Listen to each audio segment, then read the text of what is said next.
कोई है ना? ठीक है। हैं? क्लास 1 और इसको सितंबर वाले बैच में कर दीजिए शेयर। चलो बच्चों, very good evening to all. मेरे प्यारे बच्चों, आज हम लोग शुरू कर रहे हैं सीए फाउंडेशन अकाउंट का वन शॉट रिवीजन, जिसके अंदर एक चैप्टर शुरू होगा और उस दिन ही वो चैप्टर खत्म होगा। जब तक चैप्टर खत्म नहीं होगा तब तक क्लास खत्म नहीं होगा, लेकिन काम जल्दी हो जाएगा। आज मैं शुरू कर रहा हूं एकदम शुरू से। मैं क्या करूंगा बता देता हूं। चैप्टर 1 से लेकर चैप्टर लास्ट कंपनी अकाउंट तक की बातें करूंगा। मेरा इरादा यह है कि जुलाई महीने में, ठीक है बेटा, मैं वॉल्यूम 1 कंप्लीट करूं जिसमें ज्यादा चैप्टर हैं, और अगस्त महीने में वॉल्यूम 2 का रिवीजन कराऊं। इसके साथ साथ आपके लॉ वाले सर भी बहुत जल्दी ज्वाइन करेंगे, वो अपना अलग टाइम पे कराएंगे। जब थोड़ा बैच कंप्लीट हो जाएगा तो आपके मैथ वाले भी ज्वाइन करेंगे, आपके इको वाले भी ज्वाइन करेंगे, सब लोग आपके साथ रहेंगे। क्लासेज तकरीबन 13 क्लासेज यहां होंगी और तकरीबन 13 क्लासेज यहां होंगी, ठीक है ना? 25 अगस्त के आसपास हम छोड़ देंगे आपको। अपना आपको जो तैयारी करना है वो तैयारी कीजिए, ठीक है बच्चों? तो ये कॉन्सेप्ट हम लोगों का रहेगा। अब ज्यादा देर न करते हुए, अच्छा क्या क्या कराऊंगा? मैं सारे कॉन्सेप्ट कवर करूंगा। ऑफ कोर्स लिखना नहीं होगा, पीडीएफ नोट्स से मैं कवर करूंगा। आप बस केवल बोर्ड पे देखते जाइए। आपके पास पहले से नोट्स है, मेरे ख्याल से कोई दिक्कत भी नहीं होनी चाहिए। और थोड़ी बहुत प्रैक्टिस भी करा दूंगा। बाकी प्रैक्टिस आपको कैसे करनी है, हर चैप्टर में मैं उसका तरीका भी आपको बताता जाऊंगा। इससे क्या होगा कि इससे आगे के लिए बहुत ही आसानी हो जाएगी।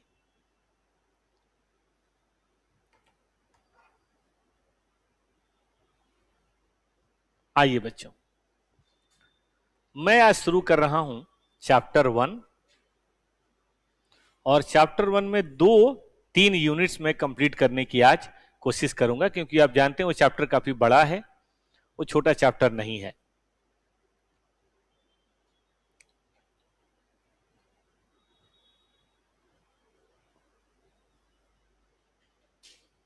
एक बच्चा पूछ रहा है सर रिवीजन नहीं कराओगे? बोल दिया और करा नहीं रहे हो, बदमाशी कर रहे हो। नहीं बेटा, हम बदमाशी नहीं कर रहे हैं, हम जरूर कराएंगे रिवीजन, आप बिल्कुल चिंता ना लो। प्रॉमिस प्रॉमिस होता है। चलो, लाए हो तो निकाल के सामने रखो, नहीं लाए हो तो देखते रहो। कोई बात नहीं, नहीं भी है तो कोई बात नहीं है। कवर पूरा करना जरूरी है, क्योंकि एग्जाम में आप जानते हैं हर सेक्शन से आता है, और पहले चैप्टर से तो कुछ ज्यादा ही आता है। लीजिए साहब, ये मैंने आप प्यारे बच्चों के लिए नोट्स बनाया है। मैं शुरू से शुरू कर रहा हूं। स्कोप क्या है भाई? भाई फिनेंशियल रिपोर्टिंग है, ये एंटिटी है और ये इंटरेस्टेड पार्टीज हैं। इनको बताने का नाम ही अकाउंटिंग है, इसलिए हम कई बार इसको क्या बोलते हैं? Financial reporting. इंटरेस्टेड पार्टीज पे अगर क्वेश्चन आ जाए तो इंटरेस्टेड पार्टी कौन कौन से हैं भाई?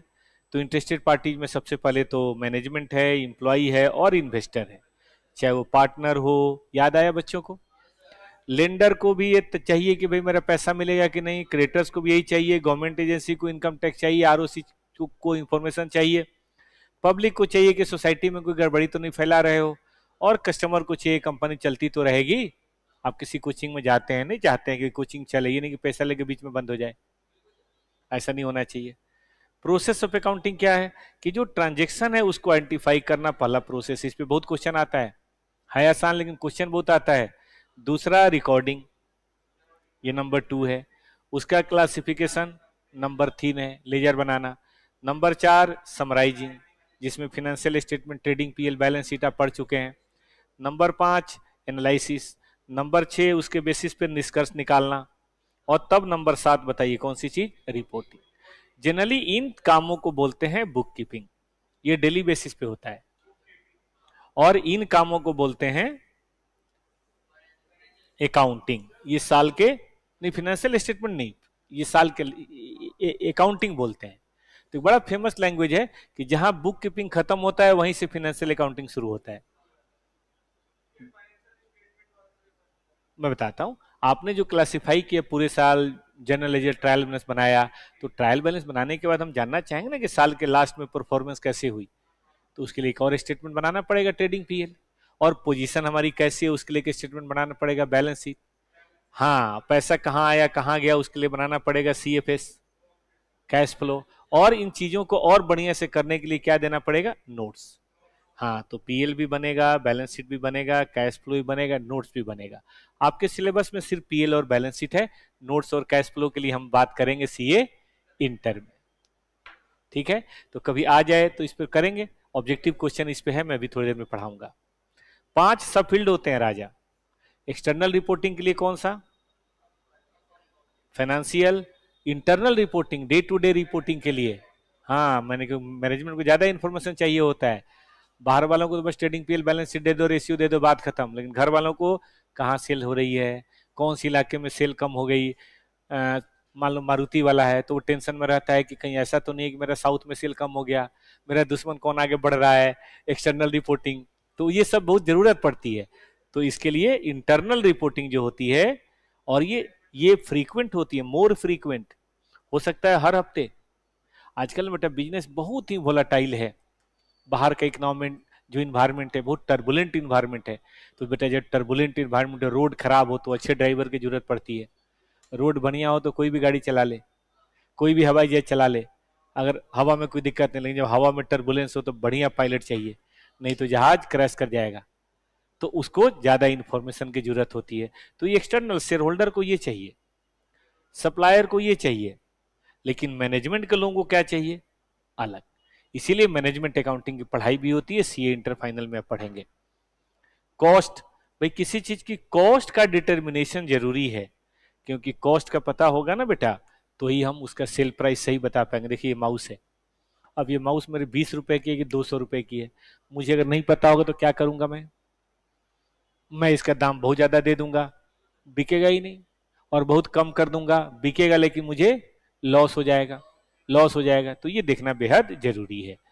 तो इसके लिए एक अलग अकाउंटिंग चलती है, इसको बोलते हैं कॉस्ट अकाउंटिंग। ये भी सीए इंटर में पढ़ेंगे, जहां पे हम ये नहीं देखते कि सेल कितना हुआ, परचेज कितना हुआ, हम बोलो बस, हाँ आगे पढ़ना है बस। ये डिटर्मिनेशन ऑफ कॉस्ट के लिए जो है वो कॉस्ट अकाउंटिंग है, मैनेजमेंट की इंफॉर्मेशन नीड को पूरा करने का मैनेजमेंट है, और एक्सटर्नल रिपोर्टिंग के लिए फाइनेंशियल है। देखिए दुनिया में जितनी भी चीजें होती हैं, ठीक है बेटा जी, वो सोसाइटी के लिए फायदेमंद भी होती है, नुकसानदेह भी होती है। बिजनेस का भी यही है कि भाई what is cost, what is benefit. तो देखो कॉस्ट क्या है, जहां होगा वहां पॉल्यूशन होगा, एयर, वाटर। बड़ी फैक्ट्री मान लो मारुति खुल गई मानेसर में, तो जाके देखो वहां पे गांव अब नहीं रहे, अब सब शहर हो गया। शहर हो गया तो बड़ा धूल धड़का, जो ओल्ड वाले लोग हैं बड़े परेशान हो गए। शहर में दूरियां बढ़ जाती हैं, गांव में सब एक दूसरे से मिल के रहते हैं। शहर में कौन किसको देखता है, 5वीं फ्लोर का जो रह रहा है उसको ग्राउंड फ्लोर से कोई मतलब है, चाह के भी नहीं कर सकता। पहले सबका घर था, दरवाजा था, तो सब हुक्का साथ मिलके पीते थे, अब वो सब तो नहीं रहा, नए नए लोग आ गए। कंजेशन समझते हैं बेटा, कंजेशन, भीड़ भड़क्का हो गया, बाजार में जाम लग जा रहा है। पहले आराम से साइकिल से जाओ, आराम से सब्जी खरीद के लाओ, ऐसा नहीं है, अब भीड़ भड़क्का हो गया। हाँ, इन्फ्लेशन हो गया, जो सब्जी 20 रुपए की मिलती थी भीड़ बढ़ने से 40 रुपए की हो गई। जो घर 5,000 रुपए रेंट पे मिलता था 25,000 रुपए हो गया। जो जमीन 1 लाख रुपए कट्ठा थी वो 1 करोड़ रुपए कट्ठा हो गई। तो जो फैक्ट्री में नहीं काम कर रहा उसको तो नुकसान ही हुआ ना, वो तो बेचारा मारा ही गया ना। यही बात यहां देखनी है, ठीक है। आगे आओ, बेनिफिट क्या है, मारुति के आने से नई नई कारें मिली, सस्ती कारें मिली जो पहले नहीं थी, नए फीचर्स मिले। कोई भी कंपनी आता है तो प्रोडक्ट तो देता है ना बेटा जी। इंप्लॉयमेंट भी कम से कम 4-5 हजार लोगों को रोजी रोटी मिला, ये फायदा है। इकोनॉमिक डेवलपमेंट हुआ, उस इलाके में बहुत सारे करोड़पति बन गए। अब सबके पास थार है, सबके पास मारुति है, बाल बच्चों की शादी बहुत अच्छे से हो रही है, बाल बच्चे पढ़ रहे हैं, स्कूल खुल गए, अस्पताल खुल गए, कॉलेज खुल गए। तो इस तरह का कॉस्ट और इस तरह का बेनिफिट है, आपको ये बताना है। ठीक है ना बेटा जी। और ह्यूमन रिसोर्स, आपने अपने एम्प्लॉय के लिए क्या किया है? ट्रेनिंग देते हो, अस्पताल खोला है, उनके बच्चों के लिए स्कूल की बात करी है, सैलरी टाइम से देते हो, बोनस देते हो, थोड़ा कहीं घुमाने फिराने ले जाते हो, तो जरा ह्यूमन रिसोर्स उनको कोलनी वोलने दिया है, घर और दिया है, ये सब भी तो जरूरी है ना भाई। यही है बेटा ह्यूमन रिसोर्स अकाउंटिंग। ठीक बात है। तो पांच, कोई बोले पांच कौन से सब फील्ड है तो बता देंगे? Financial, management, cost, social responsibility और लास्ट में ह्यूमन रिसोर्स। लिमिटेशन, अब चूंकि आप पढ़ चुके हैं तो लिमिटेशन समझ जाएंगे। अकाउंटिंग में वही मेजर की जा सकती है जो मनी है, इमोशन मेजर नहीं होता। मान लीजिए कंपनी में एक बहुत अच्छा मैनेजर था, बेचारी की मृत्यु हो गई, कंपनी को बड़ा नुकसान हो रहा है, आप ये मेजर कर सकते हैं? नहीं। एक मशीन में आग लग गई, उसको तो मेजर करेंगे, 10 लाख रुपए का मशीन वो बर्बाद हो गया, लेकिन आप इसको नहीं कर सकते, मनी को मेजर नहीं कर सकते, मुश्किल है। ठीक बात है। ये केवल करंट पीरियड की बात करता है, आज से 5 साल बाद क्या होगा उसको नहीं बता पाता। आप खुद जज कर लो 5 साल बाद क्या होगा, जबकि इन्वेस्टर को 5 साल बाद क्या होगा वो भी जानकारी चाहिए होती है, मुश्किल है, फिनेंशियल अकाउंटिंग नहीं कर पाता। चेंज इन वैल्यू, हम 1960 नहीं जाते, हम थोड़ा नजदीक की बात करते हैं। 2010 में हमारा नेट प्रॉफिट था 5 लाख, आज हमारा 2025 में नेट प्रॉफिट है 25 लाख। कई लोग बोलेंगे प्रॉफिट बहुत बढ़ा है, मैं कहूंगा नहीं, इन्फ्लेशन भी तो हुआ है। पहले 5 लाख रुपए की वैल्यू ज्यादा थी, अब 5 लाख रुपए की वैल्यू कम है। तो इसका मतलब ये हुआ हमें देखना चाहिए कि रियल में क्या चेंज हुआ है। अफसोस चूंकि ये करंट मनी की बात करता है इसलिए ये बात यहां नहीं हो पाती। आपने इकोनॉमिक्स में पढ़ा होगा, एक होता है नोशनल जीडीपी और एक होता है रियल जीडीपी।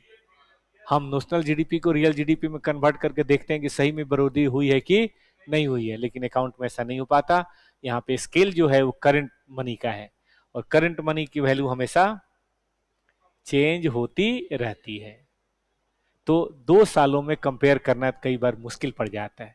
आप किसी कंपनी के 2020 के बैलेंस शीट को 2021 के बैलेंस शीट से कंपेयर करेंगे, ऐसा पॉसिबल नहीं है, करेंगे तो उसका उतना मीनिंगफुल नहीं होगा जितना मीनिंगफुल होना चाहिए। ठीक है बेटा। बेटा ऑनलाइन आवाज आ रही है ना, कोई दिक्कत तो नहीं है? आइए, पर्सनल जजमेंट हमने पढ़ा है, प्रोविजन बनाते हैं हम कि बैड डेट 5% होगा। अब हमें लग रहा है 5% होगा, हो सकता है 7% हो जाए। हम ये सोचते हैं कि मशीन की यूजफुल लाइफ 10 साल होगी, गारंटी है? 11 साल हो सकती है, हो सकता है 8 साल में खत्म हो जाए। तो पर्सनल वायस आता है न चाहते हुए भी। इसके अलावा अकाउंटिंग पॉलिसी भी कई तरह की होती हैं। हमने पढ़ा है WDB स्टेट लाइन, हमने पढ़ा है लीफो और फीफो, अब तो पढ़ लिया इन्वेंट्री वैल्यूएशन। आपने देखा होगा लीफो से करें तो क्लोजिंग स्टॉक कुछ और आता है, COGS कुछ और आता है, प्रॉफिट कुछ और आता है, फीफो से करेंगे तो कुछ और। अब कौन सही है कौन गलत है इसका कोई हिसाब नहीं है। आपने लीफो से कर लिया, मैंने फीफो से कर लिया, कंपेयर नहीं कर सकते ना, कंपेयर नहीं कर सकते हैं। तो ये सब कमियां हैं, हालांकि कमियों को दूर करने की कोशिश की जा रही है। जैसे इसके लिए अकाउंटिंग स्टैंडर्ड आ गया, इसके लिए इन्फ्लेशन अकाउंटिंग आ गया, इसके लिए प्रोजेक्शन आ गया, तो कोशिश की जा रही है। लेकिन अभी भी अकाउंट में कमी, लोग मानते हैं कि अकाउंट में कुछ तो दिक्कत है। देखो हर सब्जेक्ट में है, ठीक है, तो हमारे अकाउंट में भी कुछ कमी है। याद करना है कि 4 नंबर का नोट्स आया हुआ है कई बार, limitation of accounting. Role of society भी आया हुआ है। हम सोसाइटी में क्या देते हैं? सर्विसेज देते हैं। हम अकाउंट की सर्विसेज देते हैं, लो जी अकाउंट बना देते हैं, आपके अकाउंट सही बनाए कि नहीं हम चेक कर देंगे, हम टैक्सेशन लीगल कंप्लायंस करवा देंगे, हम कंसल्टेंसी देंगे, बिजनेस को और कैसे बड़ा करें, इशू ऑफ शेयर कैसे करें, अपना बिजनेस को कैसे ग्रो करें, फॉरेन में जाएंगे तो क्या क्या कंप्लायंस करने पड़ेंगे, दुबई में कैसे पैसा ट्रांसफर कर सकते हैं, दुबई से कैसे इशू ऑफ शेयर ला सकते हैं। तो इस सब में चार्टर्ड अकाउंटेंट, चूंकि उसका डेली का काम है, मान लो जो फैक्ट्री चला रहा है उसको इतना नॉलेज थोड़े ना है, लेकिन चार्टर्ड अकाउंटेंट को फीस लेगा, करेगा। अब स्टार्टअप को सरकार से पैसा मिलता है।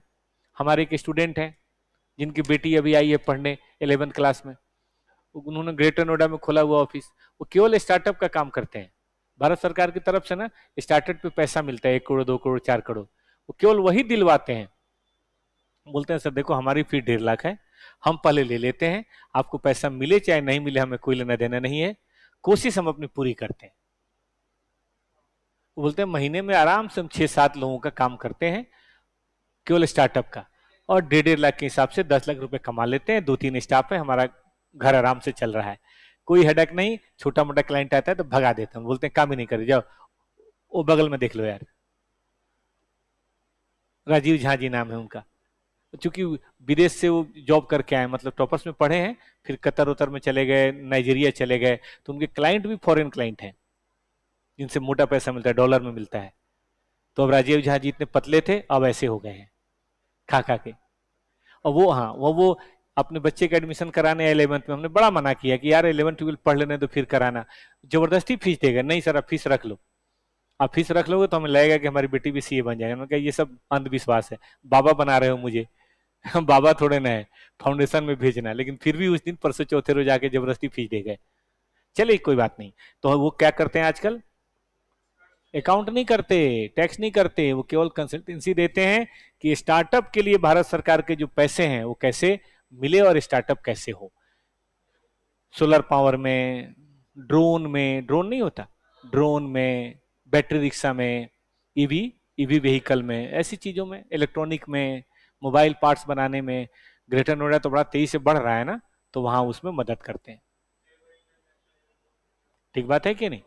इसके अलावा फाइनेंशियल सर्विसेज, हम इंश्योरेंस एजेंट का भी काम करते हैं, मनी इन्वेस्टमेंट का भी काम देख लेते हैं। अगर किसी को पैसा लगाना है तो मनी में भी इन्वेस्टमेंट कर दो।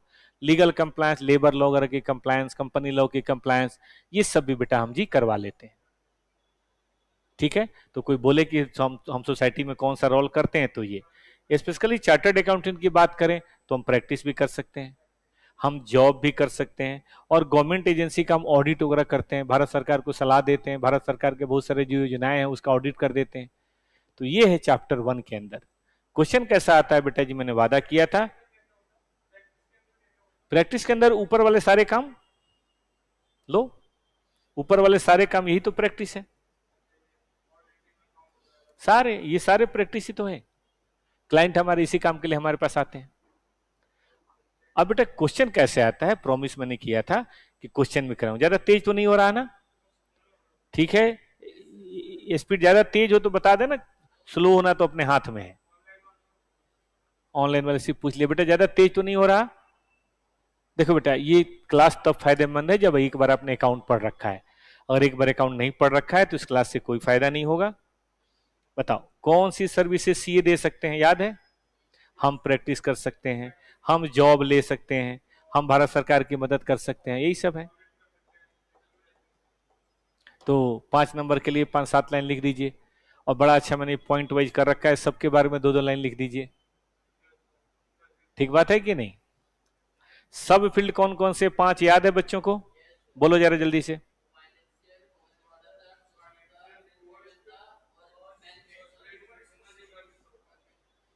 डिफरेंस बताओ, बुक कीपिंग और अकाउंट दोनों सेम है। जहां बुक कीपिंग खत्म होता है वहां से अकाउंटिंग शुरू होती है। बुक कीपिंग होता है पूरे साल, अकाउंटिंग होती है साल के लास्ट में। बुक कीपिंग प्राइमरी है और ये सेकेंडरी है। मैनेजमेंट अकाउंटिंग कवर करता है preparation of financial statement, false की ट्रू। देखो मैनेजमेंट अकाउंटिंग का काम फाइनेंशियल स्टेटमेंट बनाना नहीं है, ये तो फाइनेंशियल अकाउंटिंग का काम है। मैनेजमेंट तो मैनेजमेंट की मदद करता है, उसके लिए समय समय पर रिपोर्ट लाके देता है, और जैसा रिपोर्ट चाहिए वैसा रिपोर्ट देता है मैनेजमेंट वाला।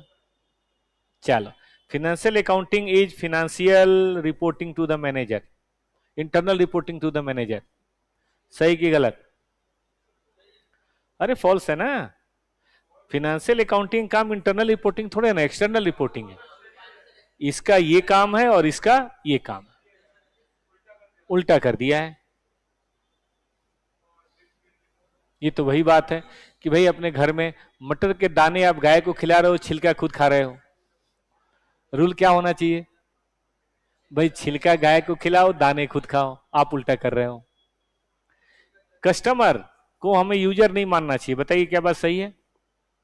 क्योंकि उसको क्या मतलब है परफॉर्मेंस से, है परफॉर्मेंस से उसको मतलब है कंपनी ठीक से चलती रही, बड़ा जरूरी है।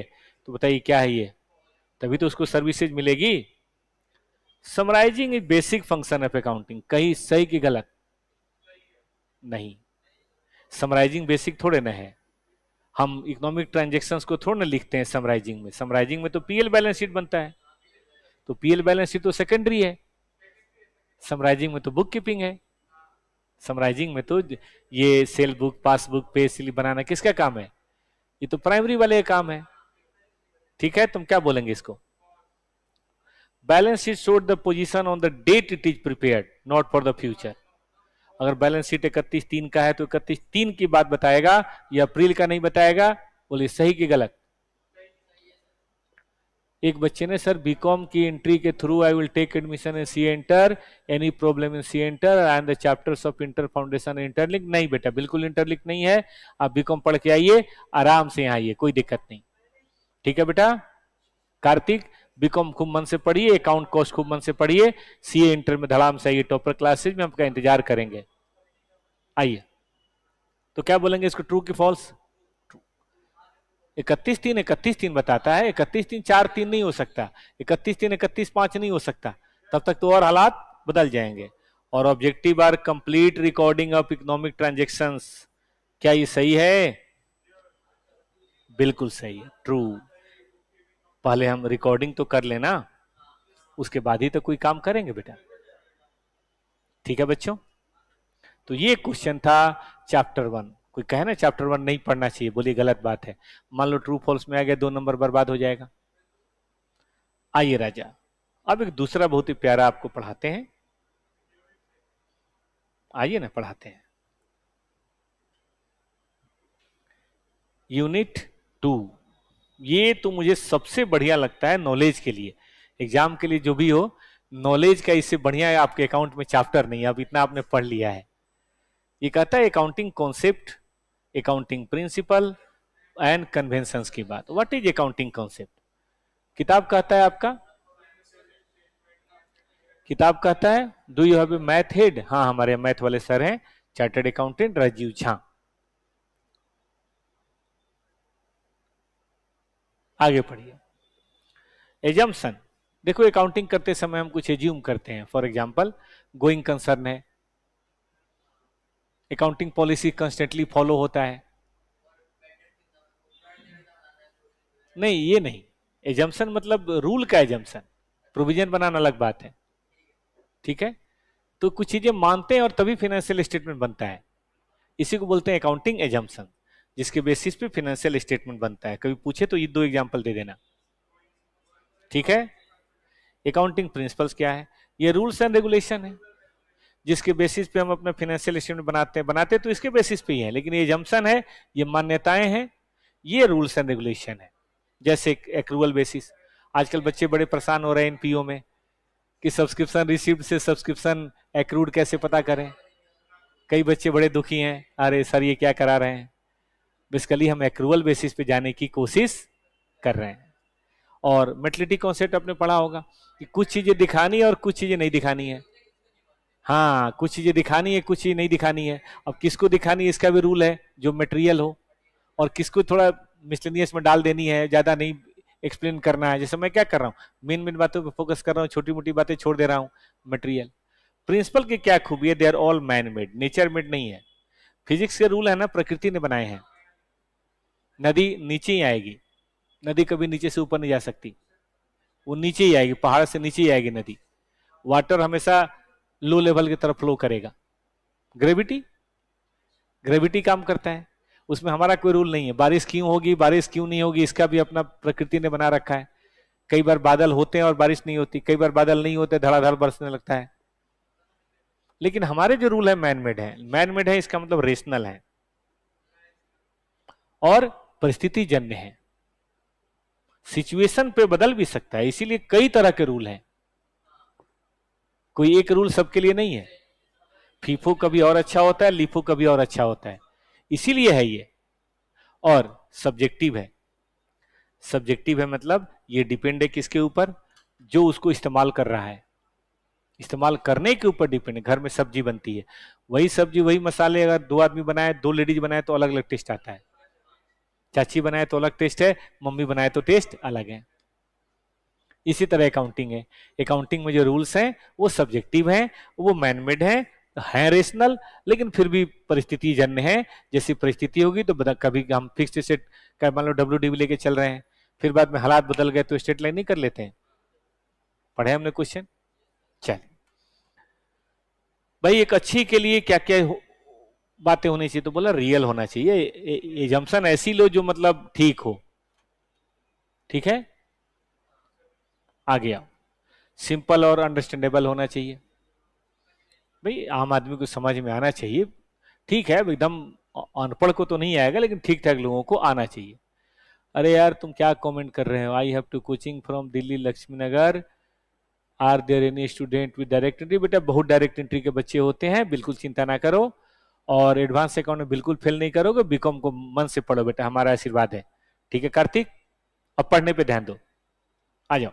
कंसिस्टेंटली फॉलो करो, ये नहीं कि अब की बार कुछ और कर लिया, अगली बार कुछ और, फिर अगली बार कुछ और, फिर अगली बार कुछ और, गलत बात है। फ्यूचर प्रोडिक्शन करने की क्षमता होनी चाहिए, थोड़ा बहुत, बहुत ज्यादा ना चाहिए। प्रोविजन वगैरह बनाने के रूल्स हैं, और इनफॉर्मल होना चाहिए टू द यूजर। जो हमारी फाइनेंशियल स्टेटमेंट के यूजर हैं, उनकी नीड होती है इंफॉर्मेशन की। इंफॉर्मेशन की जरूरत पूरी, मान लो मैं न्यूज चैनल देख रहा हूँ, क्या के लिए देख रहा हूँ कि देश में क्या हुआ। वो साले बता रहे हैं कि लक्ष्मीनगर मेट्रो के छत पे बंदर आ गया। अबे तो मैं क्या करूं, बंदर आ गया था, मुझे क्या मतलब है। प्रिंस नाले में गिर गया, अब प्रिंस के लिए क्या क्या बातें हो रही हैं, पूरे दिन यही चल रहा है, फालतू की न्यूज है भाई। इंफॉर्मेशन मतलब काम की हो, इराक में क्या हुआ, ईरान में क्या हुआ, देश में क्या हुआ, विदेश में क्या हुआ, कुछ इस तरह की चीज बताओ। अब तुम नाला खोद के प्रिंस को डाल दे रहे हो और फिर उसको निकाल रहे हो, मैं देख के क्या करूंगा भाई, पूरे दिन यही दिखा रहे हो तुम। तो आजकल न्यूज इनफॉर्मल नहीं है, बेकार मतलब का डिबेट होता है, दो चार को बुला के लाते हैं, गाली वाली एक दूसरे को देते हैं, थप्पड़ों पर मारते हैं और न्यूज खत्म। उनको चाहिए सेंसेशन, तभी बात बनेगी, गलत बात है। चलिए, तो ये सर्टेन एजम्पशन से, कंडीशन से कभी आ जाए तो ध्यान दीजिएगा। लास्ट में अकाउंटिंग कन्वेंशन क्या है, ये प्रैक्टिस ड्रिवेन बाय यूज और कस्टम है। मतलब कोई रूल नहीं है इसका, कोई नियम नहीं है, लेकिन चल रहा है हमारे यहाँ तो चल रहा है। हम टू लिखते हैं, बाई लिखते हैं, काहे लिखते हैं, इसका कोई कहीं कोई तरीका नहीं है। हम डेबिट बाएं साइड में क्यों लिखते हैं, दाहिने में क्यों नहीं लिखते, क्रेडिट दाहिने में क्यों लिखते हैं, इसका कोई मतलब नहीं है। लिखना तो था ही, कस्टम से जो चल रहा है चले। नरेशन लिखते हैं, कस्टम है लिखने का, उसके आगे बीइंग वर्ड लगाते हैं, कस्टम है। ठीक बात है कि नहीं। तो कुछ चीजें कस्टम से भी चलती हैं, परंपरा से भी चलती है, इनमें से एक ये भी है, और adopted over the period of time. चलिए, लेकिन आपका इंस्टीट्यूट कहता है कि इन तीनों चीजों को आप बराबर मान लो, कोई दिक्कत नहीं। मतलब हमारे लिए अकाउंटिंग कॉन्सेप्ट, अकाउंटिंग प्रिंसिपल और अकाउंटिंग कन्वेंशन है तो तीन चीज, लेकिन मान लो मोर और लेस एक ही बात है।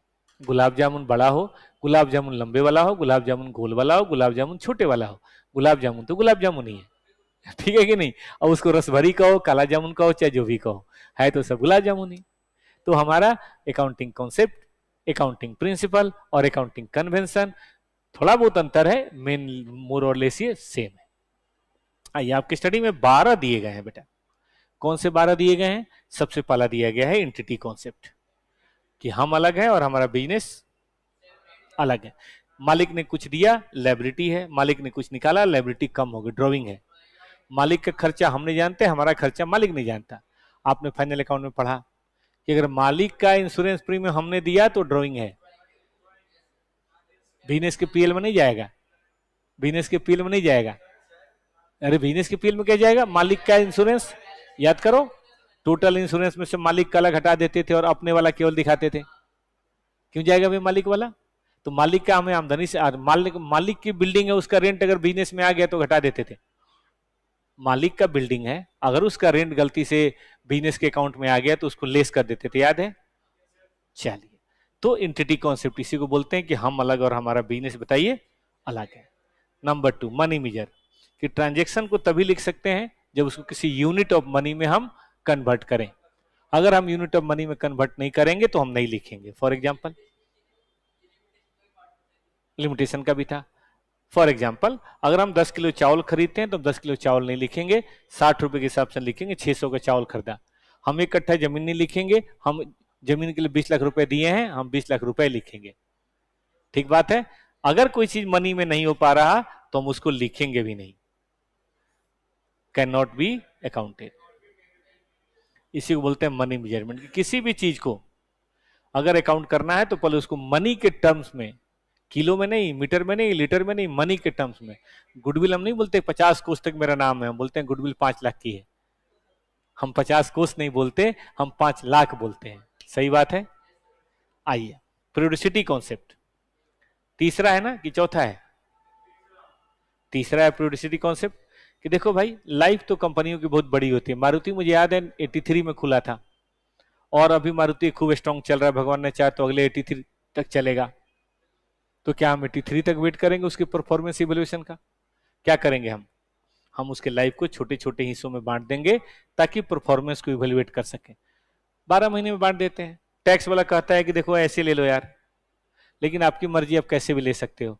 जनरली लोग यही ले लेते हैं, उससे फायदा ये होता है कि टैक्स का काम भी हो जाता है और अकाउंट का काम भी हो जाता है। एक पंथ दो काज। जैसे सीए के साथ बीकॉम पढ़ो, तो सीए में जो पढ़ोगे बीकॉम में काम आ जाएगा। अब सीए के साथ तुमने बीएससी ले लिया, अब बीएससी में फिजिक्स केमिस्ट्री मैथ है, यहाँ अकाउंट लॉ ऑडिट है, और 2 बार पढ़ना पड़ेगा। तो इसीलिए ज्यादा बेटर है यही है। जनरली 12 महीने बांट लेते हैं, लेकिन अब 12 महीने से कम भी 6 महीने, साल भर भी रख सकते हैं, 9 महीने भी रख सकते हैं, 15 महीने भी रख सकते हैं। मर्जी आपकी है, वो आपकी एजम्पशन है। लेकिन 12 महीने रखेंगे तो सर्दी गर्मी बरसात तीनों हो जाएगा, अच्छा रहेगा। तो याद रखें पीरियोडिसिटी कॉन्सेप्ट, लाइफ को छोटे छोटे हिस्सों में बांटना ताकि हम उसकी परफॉर्मेंस को सही तरीके से इवेल्युएट कर सकें। पीरियोडिकली परफॉर्मेंस इवेल्युएशन करेंगे, आगे उसमें कमी बेसी का पता भी हम लगा सकते हैं और आगे उसको ठीक कर सकते हैं। चौथा कंसिस्टेंसी, जो फॉलो करो लगातार करो। अगर देखिए चेंज कर सकते हैं, पढ़ेंगे हम लोग, चेंज कर सकते हैं, लेकिन चेंज करने में भी कुछ बातों का ध्यान देना चाहिए। कोशिश करो कि हम कंसिस्टेंटली फॉलो करें। ठीक बात है। उससे क्या होता है, कंपेरिजन करने में आसानी होती है। हम बाद में पढ़ेंगे इंटर में, अकाउंटिंग स्टैंडर्ड बने जो कहते हैं ऐसे चेंज नहीं कर सकते। चेंज करने का भी कुछ तरीका होता है, आगे यूनिट नंबर 4 में पढ़ाऊंगा। लॉ में हो, अकाउंटिंग स्टैंडर्ड में हो, या बेटर प्रेजेंटेशन हो, तभी करना है, वरना जो पॉलिसी आज है वही कल है, जो कल है वही परसों है। पांचवा गोइंग कंसर्न। देखो हम ये मान के चलते हैं कि हमारा बिजनेस ना फॉरएवर, तो देखो दुनिया में कुछ भी नहीं है, एक दिन जो आया उसको तो जाना ही है। लेकिन अगले 5-10 साल तक हमारे बिजनेस को ना तो बंद होने की जरूरत है, ना बंद होने का हमारा कोई इरादा है, और ना हम छोटा करेंगे। जैसा हमारा चल रहा है वैसा ऊपर वाले की दुआ से चलता रहेगा। इसको क्या बोलते हैं? Going concern. याद रहेगा बच्चों को, going concern. Okay, going concern assumption अगर है तभी लॉन्ग टर्म लायबिलिटी है, अगर नहीं है तो सारी लायबिलिटी शॉर्ट टर्म है। अगर गोइंग कंसर्न है तभी फिक्स्ड एसेट है 12 साल का डिप्शन, नहीं तो सब तो बेचना ही बेचना है। तभी हम कॉस्ट और मार्केट वैल्यू ऐसी कोई बात करते हैं, वरना तो सब खत्म, सब मार्केट वैल्यू पे दिखाओ। ठीक बात है। चलिए छठा बाद में पढ़ेंगे, पहले सातवां पढ़ते हैं फिर छठा करेंगे। मैचिंग कॉन्सेप्ट, इसके बगैर पीएल बन नहीं सकता। ये कहता है कि देखो जब कोई इनकम ले रहे हो तो उससे संबंधित सारे खर्चे लोगे। फॉर एग्जाम्पल मैंने सेल ऑफ फर्नीचर किया तो फर्नीचर बनाने के सारे खर्चे आएंगे, मटेरियल, लेबर, रेंट भी आएगा, इलेक्ट्रिसिटी भी आएगा, मशीन का डिप्शन भी आएगा। सब खर्चा जब तक नहीं आएगा तब तक बात नहीं बनेगी। तराजू हम तौलेंगे तभी तो पता चलेगा प्रॉफिट हुआ है या लॉस सही हुआ है। अब बताओ, तुम इंडिया और आयरलैंड का मैच करा रहे हो, गलत बात है। इंडिया बरमुडा का मैच कराओ, इंडिया होनोलुलु का मैच कराओ। अब आयरलैंड से कराओगे तब तो हार ही जाओगे, क्योंकि वहां मैचिंग हो नहीं रही है। 2-0 से लपेट दिया इंडियन टीम को। देखा आप लोगों ने मैच कभी, सुना? तब बताओ ये कोई तरीका हुआ? ऐसे ऐसे टीम से खिलवा देते हो। बच्चों से खिलाओ, बच्चों आईपीएल बांट के खेलो, बांट के खेलो ताकि उसमें हारने होने का कोई गम नहीं है। जो जीता हमारा देश ही जीतेगा, वही बढ़िया है। तो मैचिंग करो, इनकम को एक्सपेंस के साथ मैच करना जरूरी है। इसका सबसे बढ़िया एग्जांपल है, अगर हमने 10,000 यूनिट खरीदा है और 7,000 यूनिट बेचा है, सेल किया है, तो हम 10,000 की कॉस्ट नहीं घटाएंगे, हम 7,000 की कॉस्ट घटाएंगे, और तभी बताइए सही प्रॉफिट या लॉस निकल पाएगा। बाकी जो 3,000 बचेगा उसको कहां दिखा देंगे? Closing stock. याद है, that will shown in the closing stock. अब दूसरी बात, चूंकि मुझे मैच करना है तो जनरली ऐसा देखा गया है प्यारे बच्चों कि इनकम और एक्सपेंसेस के कैश मिलने में दिक्कत होती है। जैसे हो सकता है सेल मैंने आज किया, पैसा मुझे अगले साल मिलेगा, परचेज मैंने आज किया, पैसा मुझे पिछले साल ही देना पड़ गया था या अगले साल देना पड़ेगा, तो मैच नहीं हो पाता। इसीलिए एक बेसिस आता है कि देखो कैश के बेसिस पे अकाउंटिंग नहीं होगी, एक्रूअल के बेसिस पे, मतलब इनकम हम तभी मानेंगे जब वो अर्न हो। जैसे आप में से कई बच्चों ने फीस मुझे मई में दे दी या अप्रैल में दे दिया, लेकिन पढ़ाना तो बेटा आपको सितंबर तक है, तो मेरी मेरी आमदनी मेरी आमदनी मई में नहीं हुई, मेरी आमदनी थोड़ी मई में, थोड़ी जून में, थोड़ी जुलाई में, थोड़ी अगस्त में, थोड़ी सितंबर में होगी। हम नहीं कह सकते कि मेरी आमदनी सारी हो गई, गलत बात हो जाएगा। हाँ, अच्छा मान छोटा सा एग्जांपल, आपने 10 लाख रुपए लेके, सुनना ध्यान से, 10 लाख रुपए लेके किसी को अपना घर 3 साल के लिए भाड़े पे दे दिया, तो क्या वो 3 साल की रेंट आज ही कमा लिया आपने? हर साल कमाएंगे, one third one third one third. ऐसा होता है ना बेटा? ऐसा कई बार होता है कि हमने मार्च में काम करा लिया लेकिन सैलरी अप्रैल में दिया, और बीच में पीएल अकाउंट बन रहा है, तो जो सैलरी अप्रैल में देंगे वो भी इसी साल का एक्सपेंस है, आउटस्टैंडिंग एक्सपेंस। अच्छा, ऐसा होता है किसी ने हमसे एडवांस ले लिया अगले मई जून के लिए, उसके बच्चे की तबीयत खराब, तो उसने कहा सर 50,000 रुपये दो, हमने 50,000 रुपये दे दिया, क्या वो अब की बार का एक्सपेंस है? नहीं, अगले साल मई जून जुलाई। इसी को बोलते हैं एक्रूअल, कि इनकम जब एक्रूड हो तब लेना है और एक्सपेंसेस जब इनकर्ड हो तब लेना है। इनकर्ड मतलब जब उसका बेनिफिट हमें मिले। सबसे अच्छा एग्जांपल है फिक्स्ड एसेट। फिक्स्ड एसेट में मशीन खरीदते हैं, 10 साल चलता है, तो डिप्शन भी बताइए 10 साल, ठीक बात है कि नहीं? सैलरी पे नहीं हुआ तो भी हमारा है। कई बार हमने प्री इंश्योरेंस एक बार में 2 साल का दे दिया, तो हम 1 साल का अब की बार मानेंगे और 1 साल का अगली बार। याद आ गया सबको ये? चलिए, इस एक क्लास का मेन ऑब्जेक्टिव है आपको चीजों फिर से दिमाग पे याद दिलाना। मुझे बड़ी खुशी है, ऑनलाइन भी बहुत सारे बच्चे पढ़ रहे हैं बेटा। डेली बेसिस पे तो पढ़ना नहीं है, हफ्ते में 3 दिन आना है, जरूर आ जाना, या किसी कारण से 6 से 7 में नहीं देख पाए तो फिर बाद में वीडियो लेके देख लेना। आ जाओ। कंसिस्टेंसी, सॉरी, प्रूडेंस या कंजर्वेटिव क्या है, कोई बताएगा क्या?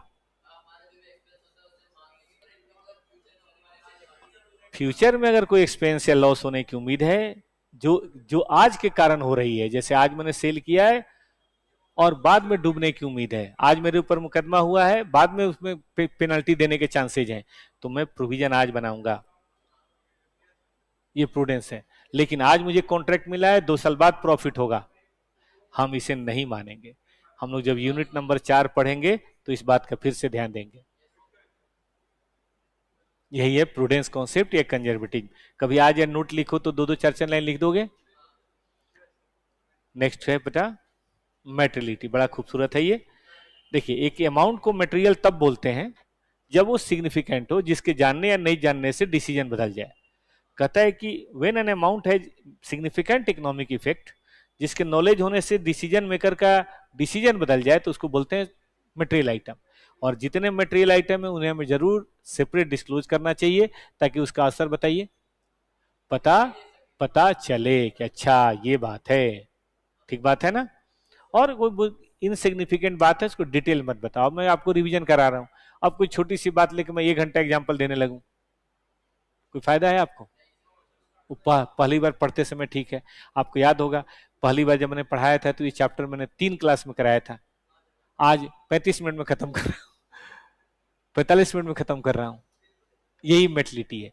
अगली बार आप रिवीजन करेंगे, जानते हैं, बस केवल देखते जाना बेटा कि ये नोट्स, चीजें हरी भरी हो जाएंगी जब आप खुद से रिवीजन करेंगे अगस्त में।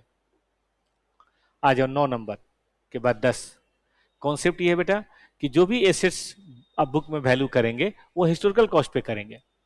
क्यों? क्योंकि अनवाइस्ड है। हमने 10 लाख रुपए अगर बिल्डिंग का दिया है तो दिया है, हो सकता है उसका दाम बढ़ के 1 करोड़ हो गया हो, लेकिन 1 करोड़ होना कोई गारंटी तो है नहीं। कोई बोलेगा 90 हुआ है, कोई बोलेगा 1 करोड़ 10 लाख हो गया है, लेकिन 10 लाख तो 10 लाख है। तो इसीलिए लोग ये लेते हैं। लेकिन कुछ लोग बताते हैं कि कई बार हिस्टोरिकल कॉस्ट की कमी ये है कि रियल सिचुएशन नहीं बताता है ना, रियल सिचुएशन नहीं बताता। देखो बेटा, छोटा सा एग्जांपल है, आपकी दादी अम्मा ने गोल्ड खरीदा था कभी 1980 में या उसके पहले, तो उस समय गोल्ड था मेरे ख्याल से 2,000 रुपये, 1,000 रुपये। मान लो 1 किलो गोल्ड है आपकी दादी अम्मा का, आज सबको पता हो 1.5 करोड़ का है। मतलब 1.5 करोड़ तो है ही बेटा, 1 करोड़, 1 किलो सोना आजकल 1.5 करोड़ तो है ही। मतलब मैं एक बात कह रहा हूं, अगर 1 किलो मान लो, ठीक बात है कि नहीं, 1.5 करोड़ का है, तो अब अभी भी बैलेंस शीट में 1,000 दिखाना बड़ा अजीब लगेगा, जबकि है वो 1.5 करोड़ का। उससे रियल सिचुएशन नहीं पता चलती है ना, real situation is not reflected. तो अच्छाई भी है बुराई भी है, अच्छाई है कि अनबायस्ड है, इसमें कोई चेंज नहीं कर सकता, बुराई है कि रियल सिचुएशन का पता नहीं चलता। ओके बेटा जी, आइए ग्राहवा रियलाइजेशन कॉन्सेप्ट कहता है कि भाई देखो वैल्यू करो कॉस्ट पे, प्रॉफिट लॉस तभी मानोगे जब बिकेगा। माल खरीद लेने से प्रॉफिट नहीं होता। मैंने भिंडी 20 रुपए किलो खरीदा, मुझे प्रॉफिट नहीं हुआ, भिंडी 40 बेचूंगा तब प्रॉफिट होगा। ठीक बात है कि नहीं? हाँ, जब रियलाइज होगा क्योंकि तभी तो प्रॉफिट बांट पाओगे। झूठ मूठ का बुक में अपना प्रॉफिट बुक करते रहो, हाँ बहुत पैसा हो गया बहुत पैसा हो गया, उसे क्या फायदा। शेयर खरीदा, दाम बढ़ रहा है, मान रहे खूब प्रॉफिट हुआ, एक झटके से 20% शेयर क्रैश कर गया, लो जी सारा प्रॉफिट निकल गया एक बार में ही। तो ये अच्छी बात नहीं है। जब शेयर बेच देना तो प्रॉफिट मान लेना, कौन मना कर रहा है। 12 ड्यूअल एस्पेक्ट। हम जब अकाउंटिंग करते हैं बेटा तो हर ट्रांजेक्शन को हम बताइए 2 जगह पे लिखते हैं। कैश सेल है तब भी 2 जगह, कैश फर्नीचर खरीदा तो भी 2 जगह, उधार फर्नीचर खरीदा तो भी 2 जगह। इसी से हमारा कौन सा चीज डिपेंड है, डबल एंट्री सिस्टम। तो कोई बोले कि भाई प्रिंसिपल्स, जनरली इसमें क्वेश्चन 12 के 12 नहीं पूछेगा, पूछेगा what is difference between materiality concept and prudence. तो मेटलिटी 2 लाइन 4 लाइन लिख देंगे, प्रूडेंस 2 लाइन 4 लाइन लिख देंगे, हमारा काम हो जाएगा। आगे आइए, फीचर्स ऑफ अकाउंटिंग प्रिंसिपल कैसे होने चाहिए। देखिए मैन मेड है, मैंने पहले ही बताया, ये फ्लेक्सिबल होते हैं, सिचुएशन के अनुसार बदल जाते हैं। हाँ, ये एकदम गर्ल्स की एज वाली बात नहीं है कि गर्ल्स ने एक बार बोल दिया 18 साल तो अगले 18 साल तक 18 साल ही बोलेंगी। उनसे कोई भी पूछे हर साल बोलेंगे मैं 18 की हो गई, 28 की है वो लेकिन बोलेगी 18। एक बार ऐसी पार्टी के अंदर एक लेडी थी, तो एक लेडी अपना एज बता रही थी, कोई पूछ रहा था तो कभी 18 बोल देती थी, कभी 28 बोल देती थी, कभी कुछ भी बोल देती थी। तो उनके साथ एक उनकी बेटी जवान थी, वो भी साथ पार्टी में गई थी। उसने अपनी मम्मी को दूर ले जाके बोला कि देखो मम्मी, तुम अपना एज कुछ भी बताओ, मेरा कुछ भी बताओ, लेकिन कम से कम दोनों की एज में 9 महीने का गैप तो रखो। भाई इंसान की औलाद 9 महीने बाद ही पैदा होगा ना, तो मम्मी और बेटी की एज में चाहे कितना भी कम गैप हो फिर भी 9 महीने तो होना ही चाहिए। ये क्या मतलब, कभी बेटी की 22 बता दे रहे हो, अपनी 18 बता दे रहे हो, ये क्या तरीका हुआ। ठीक है, तो फ्लेक्सिबिलिटी होती है, गर्ल्स वाली बात नहीं करनी, हमें फ्लेक्सिबल होना है। आइए, जनरली एक्सेप्टेड प्रिंसिपल्स, हालांकि बाद में पढ़ाऊंगा यूनिट नंबर 5 के अंदर, बट फिर भी बता देता हूं। जनरली अकाउंटिंग प्रिंसिपल्स के लिए जरूरी है कि वो रिलेवेंट होना चाहिए। रिलेवेंट का मतलब क्या होता है बेटा, काम का होना चाहिए। अभी मैं आपको रिवीजन करा रहा हूं, मैं अपना ज्ञान अकाउंट का देने लगूं, अच्छी बात है, या वो दूं जो एग्जाम के लिए जरूरी है। मैंने क्या बोला, वन शॉट पढ़ा रहा हूं, तो मैं अपना ज्ञान थोड़ा ना दूंगा, जो स्टडी में है जो एग्जाम में आता है वही पढ़ाऊंगा। उसी तरह से अकाउंटिंग का जो इन्फॉर्मेशन है वो यूजर के काम के लायक होनी चाहिए। जो यूजर के काम के लायक हो दे नहीं रहे हो, बेकार की चीजें दिए जा रहे हो, गलत बात है।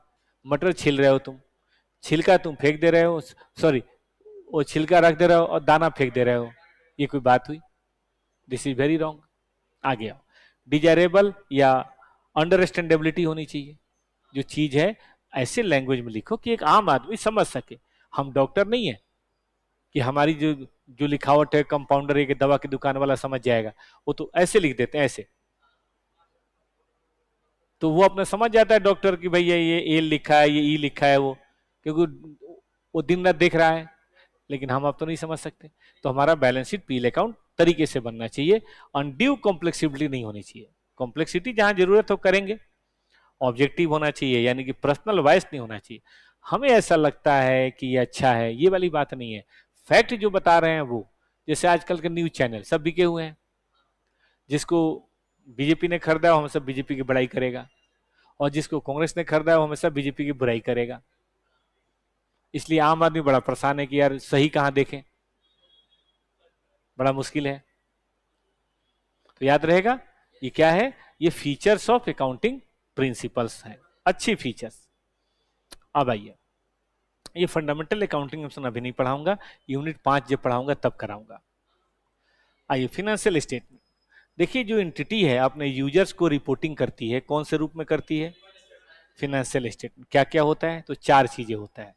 पीएल परफॉर्मेंस के लिए, क्या प्रॉफिट लॉस हुआ बैलेंस शीट, पोजीशन के लिए, कैश फ्लो कैश के रिसीट और पेमेंट को दिखाने के लिए, और चौथा चीजों को एक्सप्लेन करने के लिए। कोई भी सिग्निफिकेंट बात हो, है ना, नॉलेज हो, इंफॉर्मेशन हो, तो कई बार उसको मनी में हम मेजर नहीं कर सकते, लेकिन वो बहुत जरूरी चीज है तो उसको हमने अलग से दिखा दिया। एग्जाम्पल बताते हैं।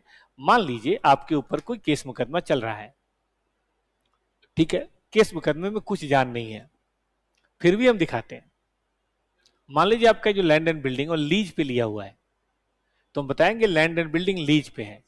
मान लीजिए आपके लैंड एंड बिल्डिंग पे आपने कोई सिक्योरिटी देकर लोन लिया है, तो लोगों को पता होना चाहिए कि नहीं? हाँ, तो ये पता होना चाहिए कि नहीं भाई इस बिल्डिंग पे सिक्योरिटी है, तो ये बात हम बताएंगे कि इस बिल्डिंग पे सिक्योरिटी अगर हमने पैसे नहीं दिए तो जब्त भी हो सकता है।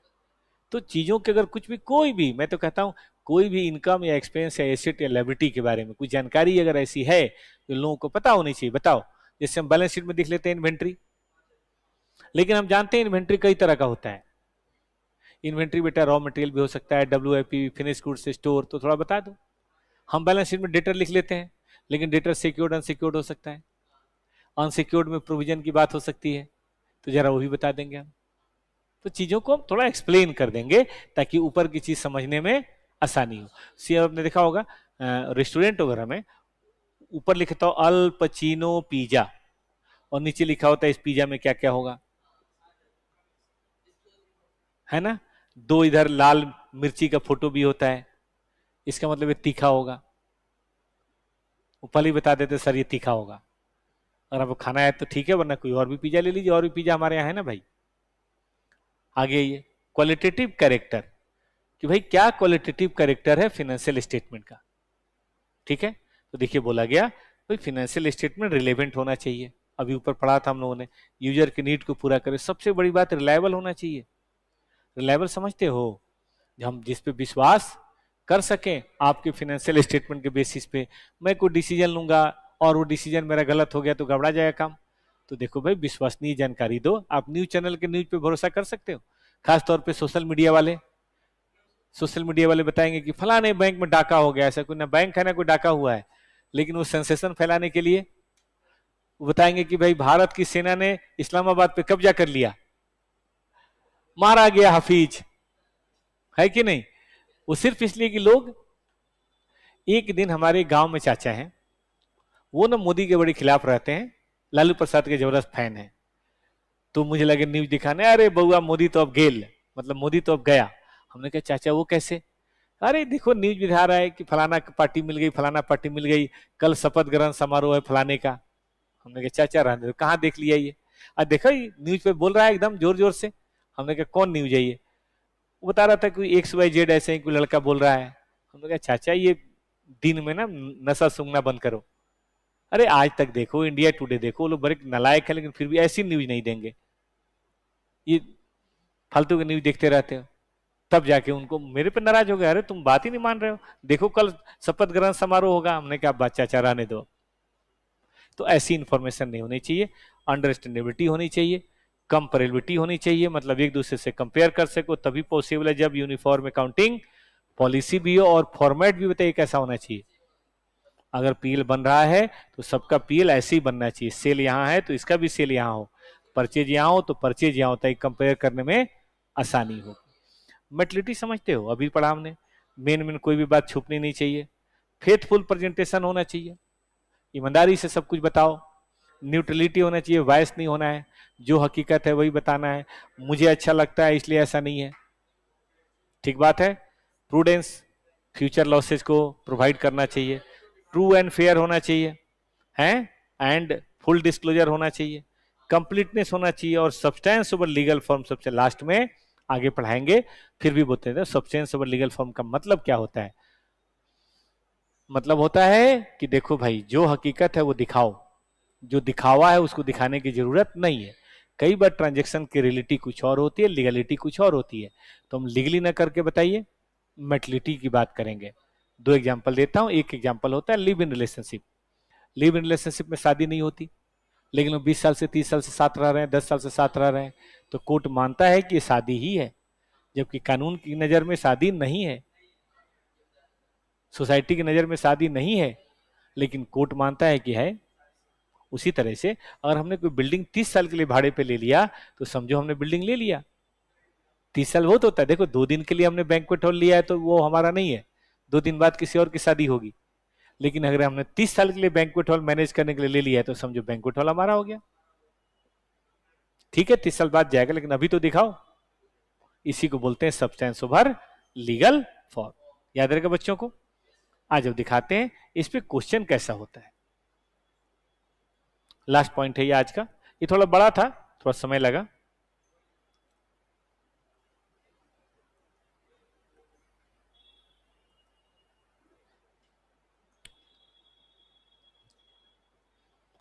देखो बेटा, इस पे क्वेश्चन कैसे होता है, आपको मजा आ जाएगा। ये देखो,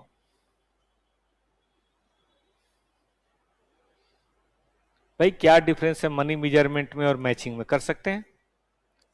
क्या डिफरेंस है गोइंग कंसर्न और कॉस्ट में, अगर वो लाइन हमें पता हो तो यहां लिख सकते हैं।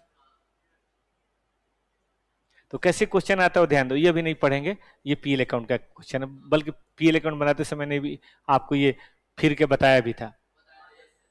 मनी मेजरमेंट प्रिंसिपल में बताओ क्या डिफरेंस है, या एक्सप्लेन कर दो थोड़ा थोड़ा, कर सकते हैं। मेटलिटी और कंजर्वेटिव वही प्रूडेंस कॉन्सेप्ट, देख रहे हो सीधा सीधा एग्जाम में आया। एक एक नंबर का आया, दो दो नंबर का आया है ना भाई। मनी मेजरमेंट और रिलेशन, कैश बेसिस और गोइंग कंसर्न, कर सकते हैं। इधर आओ, ये बहुत इंपॉर्टेंट है। बिजनेस अफेयर अलग है, पर्सनल मैटर अलग है, इसको मैचिंग कॉन्सेप्ट बोलते हैं या एंटिटी कॉन्सेप्ट। ट्रू की फॉल्स। एंटिटी कॉन्सेप्ट कहता है कि enterprise is liable for capital investment. True, सही बात है। एक्रूअल कहता है कि मनी जब मिल जाए तो मान लो, चाहे वो आया है या नहीं आया। ट्रू की फॉल्स। फॉल्स। अरे यार, एक्रूअल में मनी के मिलने का वेट नहीं करते हम, अर्न होने का वेट करते हैं। ये तो कैश बेसिस में होता है। इसका मतलब क्या है, ये एकदम हरा भरा रखो। कंजर्वेटिव कहता है कि कोई चेंज नहीं करना है जब तक वो रियलाइज ना हो। गलत बात, ये तो रिलेशन कॉन्सेप्ट है। कंजर्वेटिव तो फ्यूचर एक्सपेक्टेड इनकम और लॉसेस को है ना, तो क्या बोलेंगे इसको। कंसिस्टेंसी कहता है कि फ्लेक्सिबिलिटी बिल्कुल वो नहीं है, एक बार जो मेथड ले लिया हमेशा वही लेंगे। गलत है, फॉल्स है। सिचुएशन बदलने पे बदलाव कर सकते हैं, वैसे नहीं करना चाहिए, लेकिन सिचुएशन आए तो कर सकते हैं। और materiality depend only on amount of item, not upon the size, nature, level. False. Materiality तो साइज पे डिपेंड है। किसी के लिए 10,000 बहुत बड़ी आइटम है, किसी लिए 10,000 कुछ भी नहीं है, पीनट्स है। और accrual basis is the method of recording transaction when asset liability as and when actual receipt is made. False. हम एक्चुअल रिसीट का वेट करते हैं क्या, या जब अर्न कर लिया तब करते हैं। ठीक है बेटा, आज रहने दें यहीं पे। जानबूझ के मैं इसको 1 घंटा का रखूंगा ताकि आपका इंटरेस्ट बना रहे। परसों हम लोग unit number 2, unit number 3, sorry 2 तो हो गया, 3, 4 छोटे छोटे हैं और 5, ये हम 3 कोशिश करेंगे 1 घंटे के अंदर पूरा करने की। इस तरह से मतलब 3, 4, 5 क्लास में चैप्टर 1 चैप्टर 2 हो जाएगा। फिर उसके बाद मेन काम शुरू करेंगे। ठीक है, पेज पे रखा हुआ था, रहने दो, किसी बच्चे का छूट गया होगा। ठीक है बेटा, थैंक यू, मिलते हैं कल, मिलते हैं बेटा।